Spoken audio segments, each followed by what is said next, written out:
Vladimir Putin en el discurso del desfile militar que se celebraba hoy en Rusia por ese Día de la Victoria, el día en el que conmemoran la victoria sobre la Alemania nazi después de la Segunda Guerra Mundial. Por cierto, hoy también en Europa se celebra precisamente el Día de Europa, por prácticamente lo mismo.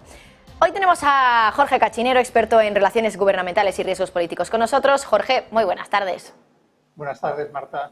Bueno, quería preguntarte un poco cómo has visto el discurso de Vladimir Putin esta mañana. Un discurso donde, bueno, pues más allá de hablar de los valores rusos, de hablar pues de lo ocurrido en la Segunda Guerra Mundial, ha hablado de guerra real respecto a lo que está pasando entre Rusia y Occidente. ¿Qué te parece que Putin haya usado la palabra guerra, hablando de la situación entre ambos polos?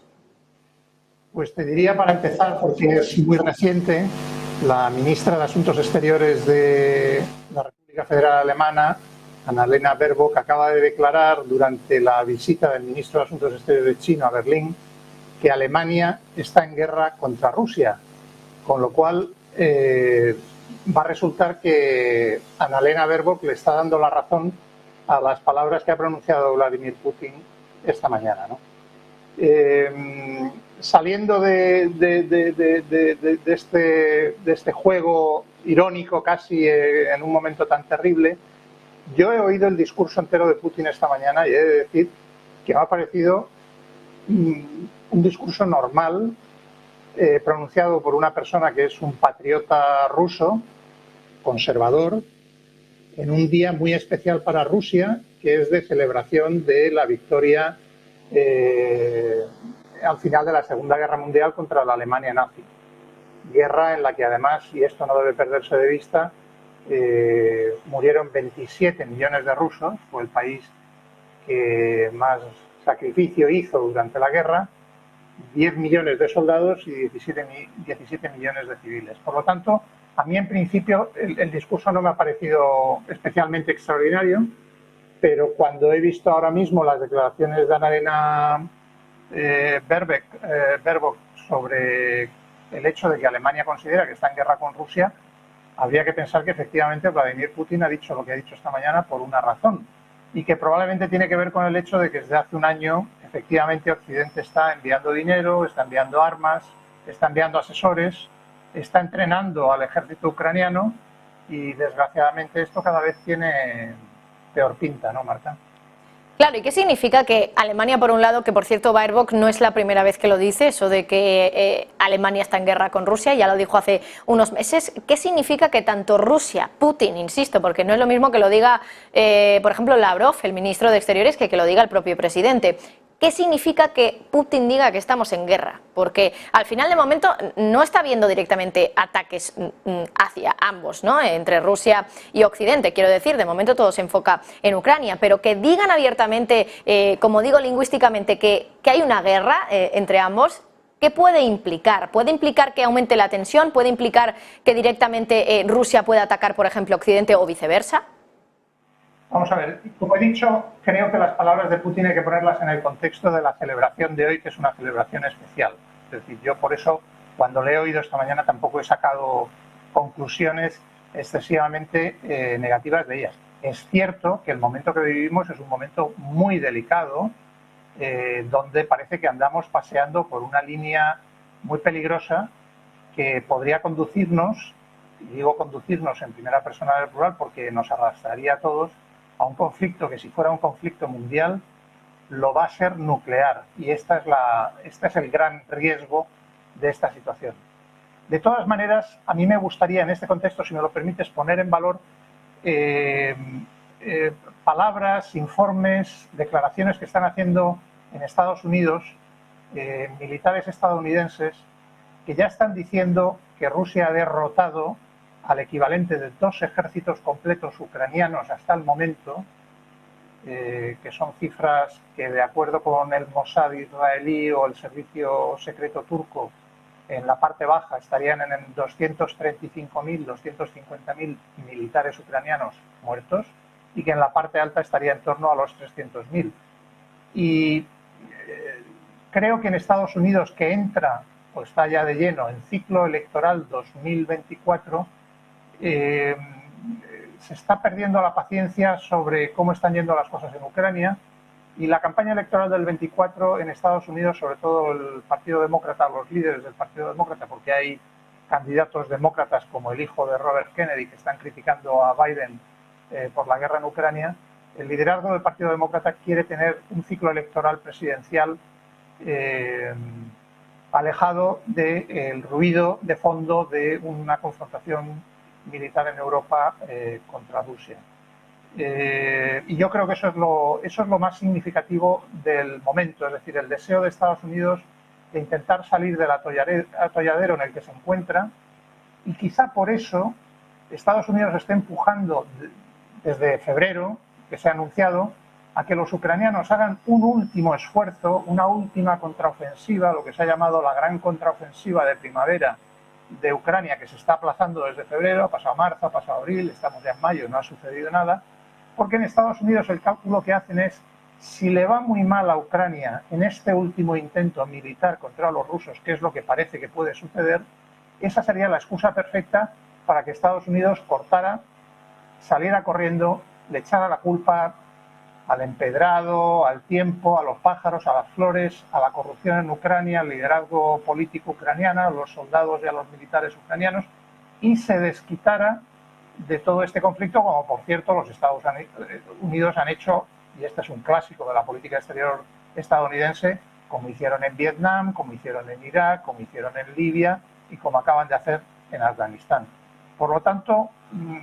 la situación es crítica porque puede derivar en un conflicto global que pudiera ser nuclear, porque están enfrentadas las más grandes potencias nucleares del mundo, pero por otro lado yo veo síntomas de agotamiento, de hastío, de cansancio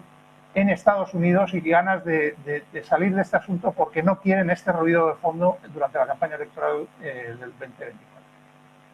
Bueno, muy interesante esa reflexión, ¿no?, que hacías, Jorge, sobre las elecciones y cómo afecta todo esto a cómo está yendo la guerra. Por cierto, hoy también ha hablado Olaf Scholz, porque como digo, en Europa también se celebra el Día de Europa, igual que en Rusia es el Día de la Victoria, pues en Europa es el Día de Europa. Ha hablado Scholz y me parece interesante también una de las cuestiones que ha mencionado. Viene a decir, básicamente, que está de acuerdo un poco con Rusia y con China, porque Rusia y China estos últimos meses vienen diciendo mucho y mencionando mucho la palabra multipolar cuando se refieren a cómo va a ser el mundo o cómo es el mundo ya. Ya no es un mundo bipolar, sino un mundo multipolar. Y justo Scholz ha dicho hoy eso, que el mundo ya está siendo así y que en 2021, bueno, en 2021 no, en el siglo XXI